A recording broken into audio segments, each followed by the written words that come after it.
கர்த்தருடைய பரிசுத்த நாமத்துக்கு ஸ்தோத்திரம். என் கண்மலையும் மீட்பருமாகிய கர்த்தாவே, என் வாயின் வார்த்தைகளும் இருதயத்தின் தியானமும் உமது சமூகத்தில் பிரீதியாயிருப்பதாக.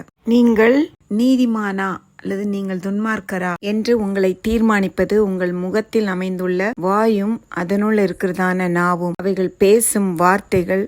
நீதிமொழிகள்ல சாலமோன் சொல்ற 21:23 தன் வாயையும் தன் நாவையும் காக்கிறவன் தன் ஆத்துமாவை இடுக்கண்களுக்கு விலக்கி காக்கிறான். வேதம் சொல்லுகிறது மத்தேயு 12:36-37 வசனங்களில், நாம் பேசும் வீணான வார்த்தைகள் யாவையும் குறித்து நியாய தீர்ப்பு நாளிலே கணக்கொப்புவிக்க வேண்டும் என்று ஏசாமி சொல்றார். ஏனெனில் உன் வார்த்தைகளினாலே நீ நீதிமான் என்று தீர்க்கப்படுவாய், அல்லது உன் வார்த்தைகளினாலே குற்றவாளி என்று தீர்க்கப்படுவாய். யாராவது இல்லாத சமயத்துல அவங்கள பத்தி நீங்க தப்பா சொல்றீங்களோ மறந்துடாதீங்க. நீங்க நியாய தீர்ப்பு நாளில கர்த்தருக்கு கணக்கு ஒப்புவிக்க வேண்டும். ஏசாமி சொல்றாரு, விரியன் பாம்பு குட்டிகளே, நீங்கள் பொல்லாதவர்களாய் இருக்க நலமானவைகளை எப்படி பேசுவீர்கள்? இருதயத்தின் நிறைவினால் வாய் பேசும்.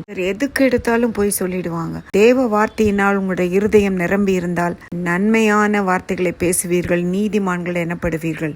ஆவியில் உண்மை உள்ளவர்கள் காரியத்தை அடக்குகிறான் அப்படின்னு வேதம் சொல்லுகிறது. நீதிமொழிகள் 11:13 உன் நாவை பொல்லாப்புக்கும் உன் உதடுகளை கபட்டு வசனிப்புக்கும் விலக்கி காத்துக்கொள். வீணான காரியங்களை நம்ம பேசவே கூடாது அப்படின்னு தாவீது நம்ம எச்சரிக்கிறார். தாவீது சங்கீதம் 39:1 என் நாவினால் நான் பாவம் செய்யாதபடிக்கு என் வழிகளை காத்து துன்மார்க்கர் எனக்கு முன்பாக இருக்க மட்டும் என் வாயை கடிவாளத்தினால் அடக்கி வைக்கிறேன் அப்படின்னு சொல்றார். கர்த்தரிடத்தில் முறையிடும் பொழுது 141 சங்கீதம் 3 வசனத்தில், கர்த்தாவே என் வாயின் வாசல்களுக்கு காவல் வையும், என் உதடுகளின் வாசலை காத்துக்கொள்ளும் என்று அறிக்கை எடுக்கிறார். அன்பானவர்களே, தேவன் அருவருக்கிறதான காரியங்களுள் இதுவும் ஒன்று. நீதிமொழிகள் 6:17 சொல்லுகிறது, தேவன் அருவருக்கும் காரியங்கள், இதற்கு பிரியமில்லாத காரியங்கள் 6-7 அவருக்கு அருவருப்பானவைகள். மேட்டிமையான கண், பொய் நாவு, குற்றமற்றவருடைய ரத்தம் சிந்தும் கை, துராலோசனையை பிணைக்கும் இருதயம், தீங்கு செய்வதற்கு விரைந்தோடும் கால், அபத்தம் பேசும் பொய் சாட்சி, சகோதரருக்குள்ளே விரோதத்தை உண்டு பண்ணுகிற ஆகிய இவைகளே.